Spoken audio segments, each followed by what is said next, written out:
बड़ खबर ration card को नहीं बड़ खबर सब जानी रखु सरकार चाकरिया को एवं राशन कार्ड भय प्रति मास 5 किलो लेखाएं मागणा रे नेउथिबा चाउल आउ नहीं पारे ना धरा पड़गले असुविधार पड़ीबार भय बहुत रोचे से मात्र 3 दिन में 20,000 सरकारी चाकरिया राशन कार्ड फेराई सारी एनएफएस नियम अनुसार ग्रामीण अंचल जार 10,000 रोजगार थिबो सेमाने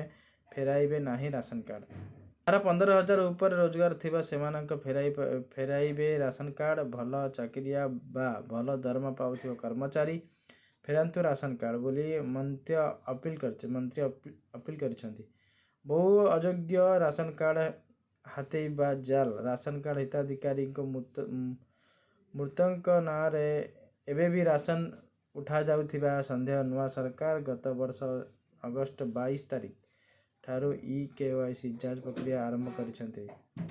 22 तारिख ठारू ई-केवाईसी जांच प्रक्रिया आरंभ करिसेंती जो प्रक्रिया 2025 फेब्रुआरी 15 रे शेष हबो बोली खाद्य जोगाण खाउटी कल्याण मंत्री कृष्णचंद्र पात्र गतकाली कहिसेंती अधिक गुरुत्वपूर्ण भल लागुथिले लागि शेष करंतु।